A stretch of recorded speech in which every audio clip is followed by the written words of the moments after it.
Hi friends, welcome to our channel. ಇವತ್ತಿನ ವಿಡಿಯೋದಲ್ಲಿ ಸೊಪ್ಪನ್ನು ಹಾಕಿಬಿಟ್ಟು ನುಗ್ಗೆಕಾಯಿ ಸಾಂಬಾರನ್ನು ಹೇಗೆ ಮಾಡೋದು ಅಂತ ನೋಡೋಣ. ತುಂಬ ರುಚಿಯಾಗಿರುತ್ತೆ. ನೀವು ಒಂದು ಸತಿನೂ ಈ ಥರ ಟ್ರೈ ಮಾಡಿರಲ್ಲ, ಒಂದು ಸತಿ ಟ್ರೈ ಮಾಡಿ. ಮನೇಲಿ ಎಲ್ಲರೂ ಇಷ್ಟಪಡ್ತಾರೆ. ಬಿಸಿ ಬಿಸಿ ಅನ್ನದ ಜೊತೆಗೆ ಮುದ್ದೆ ಜೊತೆಗೆ ಇದನ್ನು ತಿನ್ಬೋದು. ಈಗ ಹೇಗೆ ಮಾಡೋದು ಅಂತ ನೋಡೋಣ ಬನ್ನಿ ಫ್ರೆಂಡ್ಸ್. ನೋಡಿ, ನಾನಿಲ್ಲಿ ಒಂದು ಕಟ್ಟಷ್ಟು ಮೆಂತ್ಯ ಸೊಪ್ಪು, ನುಗ್ಗೆಕಾಯಿ, ಒಂದು ಕಟ್ಟಷ್ಟು ಪಾಲಕ್ ಸೊಪ್ಪು, ಒಂದು ಕಪ್ಪಷ್ಟು ಬೇಳೆ, 4 ಟೊಮೆಟೊವನ್ನು ತೊಗೊಂಡಿದ್ದೀನಿ. ರುಬ್ಬೋದಕ್ಕೆ ನಾನಿಲ್ಲಿ 1 ಟೇಬಲ್ ಸ್ಪೂನಷ್ಟು ಉಪ್ಪು, 2 ಟೇಬಲ್ ಸ್ಪೂನ್ ಖಾರದ ಪುಡಿ, 2 ಟೇಬಲ್ ಸ್ಪೂನ್ ಸಾಂಬಾರು ಪುಡಿ, ಒಂದು 1/4 ಟೇಬಲ್ ಸ್ಪೂನಷ್ಟು ಅರಿಶಿಣ, ಸ್ವಲ್ಪ ಕಾಯಿ ತುರಿಯನ್ನು ತಗೊಂಡಿದ್ದೀನಿ. ಈಗ ನಾನು ಒಂದು ಕುಕ್ಕರನ್ನು ತಗೊಂಡು ಅದಕ್ಕೆ ನಾನು ತೊಳೆದು ಇಟ್ಕೊಂಡಿರುವಂಥ ಬೇಳೆಯನ್ನು ಹಾಕ್ತಾಯಿದ್ದೀನಿ.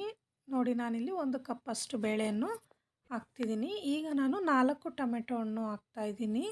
ಇದಕ್ಕೆ ನಾವಿವಾಗ ಕಟ್ ಮಾಡಿ ತೊಳೆದು ಇಟ್ಕೊಂಡಿರುವಂಥ ಮೆಂತ್ಯ ಸೊಪ್ಪು ಮತ್ತು ಪಾಲಕ್ ಸೊಪ್ಪನ್ನು ಹಾಕ್ತಾಯಿದ್ದೀನಿ. ಒಂದು ದೊಡ್ಡ ಈರುಳ್ಳಿಯನ್ನು ಕಟ್ ಮಾಡಿ ಹಾಕಿದ್ದೀನಿ. ಒಂದು 1/4 ಟೇಬಲ್ ಸ್ಪೂನಷ್ಟು ಅರಿಶಿಣವನ್ನು ಹಾಕ್ಕೊಂಡಿದ್ದೀನಿ. ಈಗ ನಾನು 2 ಗ್ಲಾಸಷ್ಟು ನೀರನ್ನು ಹಾಕ್ಕೊಂಡು ಕುಕ್ಕರ್ ಕ್ಯಾಪನ್ನು ಮುಚ್ಚಿಬಿಟ್ಟು ಒಂದು 3 ವಿಸಿಲನ್ನು ಹಾಕ್ಸ್ಕೊತಿದ್ದೀನಿ ಫ್ರೆಂಡ್ಸ್. ಹಾಕ್ಕೊಂಡು ಪೂರ್ತಿಯಾಗಿ ಗಾಳಿ ಹೋದ್ಮೇಲೆ ಈ ಕುಕ್ಕರ್ ಕ್ಯಾಪನ್ನು ನಾವು ತೆಗಿಯೋಣ. ನೋಡಿ, ನೋಡ್ತಿದ್ರೇ ಗೊತ್ತಾಗುತ್ತೆ ಸೊಪ್ಪೆಲ್ಲ ಚೆನ್ನಾಗಿ ಬೆಂದಿದೆ. ಒಳಗಡೆ ಬೇಳೆ ಕೂಡ ತುಂಬ ಚೆನ್ನಾಗಿ ಬೆಂದಿದೆ. ಈಗ ನಾವು ಇದರಲ್ಲಿ ಹಾಕಿರುವಂಥ 4 ಟೊಮೆಟೊ ಹಣ್ಣನ್ನು ಕೂಡ ತಗೊಂಡು ಒಂದು ಸಪ್ರೇಟಾಗಿ ಇಟ್ಕೊಳ್ಳೋಣ ಫ್ರೆಂಡ್ಸ್. ನೋಡಿ, ಬೇಯಿಸಿರುವಂಥ ಟೊಮೆಟೊ ಹಣ್ಣನ್ನು ನಾನಿವಾಗ ತೆಗಿತಾ ಇದ್ದೀನಿ. 4 ಟೊಮೆಟೊ ಹಣ್ಣನ್ನು ತೆಗೆದ್ಬಿಟ್ಟು ಈಗ ನಾನು ರುಬ್ಬೋದಕ್ಕೆ ಮಸಾಲವನ್ನು ರೆಡಿ ಮಾಡಿ ಇಟ್ಕೊಂಡಿದ್ನಲ್ಲ, ಸಾಂಬಾರು ಪುಡಿ, ಖಾರದ ಪುಡಿ, ಉಪ್ಪು, ಕೊಬ್ಬರಿ, ಅದರಲ್ಲೇ ನಾನು 4 ಟೊಮೆಟೊ ಹಣ್ಣು ಬೇಯಿಸಿರೋದನ್ನು ಹಾಕಿದ್ದೀನಿ. ಹಾಕ್ಬಿಟ್ಟು ಒಂದು ಸ್ವಲ್ಪ ಬೇಳೆಯನ್ನು ತೆಗೆದ್ಬಿಟ್ಟು ಹಾಕ್ತಾಯಿದ್ದೀನಿ. ಒಂದು ಸ್ವಲ್ಪ ಸೊಪ್ಪನ್ನು ಕೂಡ ಇದಕ್ಕೆ ನಾನು ಹಾಕ್ತಾಯಿದ್ದೀನಿ. ಈಗ ಒಂದು ಜಾರನ್ನು ತಗೊಂಡು ಜಾರ್ನಲ್ಲಿ ನಾನು ತಗೊಂಡಿರುವಂಥ ಎಲ್ಲವನ್ನು ಹಾಕ್ಕೊಳ್ತಿದ್ದೀನಿ. ಹಾಕ್ಕೊಂಡ್ಬಿಟ್ಟು ಇದಕ್ಕೆ ಸ್ವಲ್ಪ ನೀರನ್ನು ಹಾಕ್ಕೊಳ್ಳೋಣ ಫ್ರೆಂಡ್ಸ್. ನೋಡಿ, ಸ್ವಲ್ಪ ನೀರನ್ನು ಹಾಕ್ಕೊಂಡು ಒಂದು ಗಡ್ಡೆಯಷ್ಟು ಬೆಳ್ಳುಳ್ಳಿಯನ್ನು ಹಾಕ್ಕೊತಿದ್ದೀನಿ. ಅಂದರೆ ನಾನು ಸಣ್ಣ ಗಡ್ಡೆಯನ್ನು ತಗೊಂಡಿದ್ದೀನಿ. ಸಣ್ಣ ಗಡ್ಡೆ ಬೆಳ್ಳುಳ್ಳಿಯನ್ನು ಹಾಕ್ತಾಯಿದ್ದೀನಿ. ಹಾಕ್ಬಿಟ್ಟು ನುಣ್ಣಿಗೆ ರುಬ್ಕೊಳ್ಳೋಣ ಫ್ರೆಂಡ್ಸ್. ನೋಡಿ, ಇಷ್ಟು ನುಣ್ಣಿಗೆ ರುಬ್ಕೊಂಡಿದ್ದೀನಿ ನಾನಿಲ್ಲಿ. ರುಬ್ಕೊಂಡ್ಬಿಟ್ಟು ಇದನ್ನು ಸೈಡ್ಗೆ ತೆಗೆದಿಟ್ಕೊಂಡು ಗ್ಯಾಸ್ ಮೇಲೆ ಒಂದು ಕಡಾಯಿ ಇಟ್ಬಿಟ್ಟು ಅದರಲ್ಲಿ ನಾನು ಒಂದು 2-3 ಟೇಬಲ್ ಸ್ಪೂನಷ್ಟು ಎಣ್ಣೆಯನ್ನು ಹಾಕ್ತಾಯಿದ್ದೀನಿ. ಎಣ್ಣೆ ಕಾದ ನಂತರ ಸಾಸಿವೆ, ಜೀರಿಗೆ, ಇಂಗು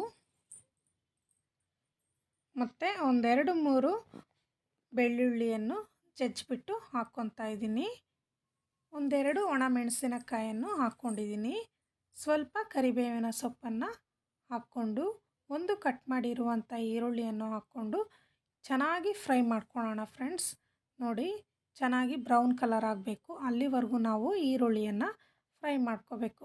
ಫ್ರೈ ಮಾಡ್ಕೊಂಡು ಆದಮೇಲೆ ಇದಕ್ಕೆ ನಾವು ಕಟ್ ಮಾಡಿ ತೊಳೆದು ಇಟ್ಕೊಂಡಿರುವಂಥ ನುಗ್ಗೆಕಾಯನ್ನು ಹಾಕಬೇಕು. ನುಗ್ಗೆಕಾಯಿ ಹಾಕಿಬಿಟ್ಟು ಇದರಲ್ಲೇ ನಾವು ಚೆನ್ನಾಗಿ ಫ್ರೈ ಮಾಡ್ಕೋಬೇಕು. ಫ್ರೈ ಮಾಡಿಕೊಂಡು 1 ಟೇಬಲ್ ಸ್ಪೂನಷ್ಟು ಇದಕ್ಕೆ ಉಪ್ಪನ್ನು ಹಾಕೋಣ. ನೋಡಿ, ಉಪ್ಪನ್ನು ಹಾಕ್ಕೊಂಡ್ಬಿಟ್ಟು ನುಗ್ಗೆಕಾಯಿಗೆ ಚೆನ್ನಾಗಿ ಉಪ್ಪು ಹತ್ತಬೇಕು. ಹಾಗಾಗಿ ನಾವಿಲ್ಲಿ ನುಗ್ಗೆಕಾಯಿಗೆ ಉಪ್ಪು ಹಾಕ್ತಾ ಇರೋದು. ಈಗ ಒಂದು 1/4 ಟೇಬಲ್ ಸ್ಪೂನಷ್ಟು ಅರಿಶಿಣವನ್ನು ಹಾಕ್ಕೊಂಡು ಚೆನ್ನಾಗಿ ಮಿಕ್ಸ್ ಮಾಡ್ಕೊಳ್ಳೋಣ ಫ್ರೆಂಡ್ಸ್. ಮಿಕ್ಸ್ ಮಾಡ್ಕೊಂಡಾದ್ಮೇಲೆ ಬೇಯಿಸಿ ಇಟ್ಕೊಂಡಿರುವಂಥ ಬೇಳೆ ಮತ್ತು ಸೊಪ್ಪು ಅದನ್ನು ಇದಕ್ಕೆ ಹಾಕೋಣ ಫ್ರೆಂಡ್ಸ್. ಹಾಕ್ಬಿಟ್ಟು ಇದನ್ನು ನಾವು ಒಂದು ಸತಿ ಚೆನ್ನಾಗಿ ಮಿಕ್ಸ್ ಮಾಡಿಕೊಂಡು ಪ್ಲೇಟನ್ನು ಮುಚ್ಚಿಬಿಡೋಣ. ಪ್ಲೇಟ್ ಮುಚ್ಚಿ ಕುದಿಯೋದಕ್ಕೆ ಬಿಡೋಣ. ಇವಾಗ ನಾವು ಪ್ಲೇಟನ್ನು ತೆಗಿಯೋಣ. ನೋಡಿ ಫ್ರೆಂಡ್ಸ್, ಚೆನ್ನಾಗಿ ಕುದ್ದಿದೆ. ನಾವು ಮಸಾಲ ಹಾಕಿಬಿಟ್ಟು ನುಗ್ಗೆಕಾಯನ್ನು ಕುದಿಸ್ಕೋಬಾರ್ದು. ಬೇಳೆ ಮತ್ತು ಸೊಪ್ಪು ಬೇಯಿಸ್ಕೊಂಡಿರ್ತೀವಲ್ಲ ಅದನ್ನು ಹಾಕ್ಬಿಟ್ಟೆ ಕುದಿಸ್ಕೋಬೇಕು. ನೋಡಿ, ನುಗ್ಗೆಕಾಯಿ ಕೂಡ ಚೆನ್ನಾಗಿ ಬೆಂದಿದೆ. ಈಗ ನಾವು ಇದಕ್ಕೆ ರುಬ್ಬಿ ಇಟ್ಕೊಂಡಿರುವಂಥ ಮಸಾಲವನ್ನು ಹಾಕೋಣ. ರುಬ್ಬಿ ಇಟ್ಕೊಂಡಿರುವಂಥ ಮಸಾಲ ಎಲ್ಲವನ್ನು ಹಾಕಿಬಿಟ್ಟು ಒಂದು ಸತಿ ಚೆನ್ನಾಗಿ ಮಿಕ್ಸ್ ಮಾಡ್ಕೊಳ್ಳೋಣ ಫ್ರೆಂಡ್ಸ್. ನೋಡಿ, ನೀವು ನೋಡ್ಕೊಳ್ಳಿ, ನಿಮಗೆ ಎಷ್ಟು ಬೇಕೋ ಗಟ್ಟಿಯಾಗಿ ಇಲ್ಲ ತೆಳ್ಳಗೆ ಮಾಡ್ಕೋಬೋದು. ನಾನಿಲ್ಲಿ 1 ಗ್ಲಾಸಷ್ಟು ನೀರನ್ನು ಹಾಕ್ತಾಯಿದ್ದೀನಿ. ನೀರನ್ನು ಹಾಕ್ಬಿಟ್ಟು ಒಂದು ಸತಿ ಚೆನ್ನಾಗಿ ಮಿಕ್ಸ್ ಮಾಡ್ಕೊಳ್ಳೋಣ. ಮಿಕ್ಸ್ ಮಾಡಿಕೊಂಡು ಕ್ಯಾಪನ್ನು ಮುಚ್ಚಿಬಿಟ್ಟು ಇದನ್ನು ಕುದಿಯೋದಕ್ಕೆ ಬಿಟ್ಬಿಡೋಣ ಫ್ರೆಂಡ್ಸ್.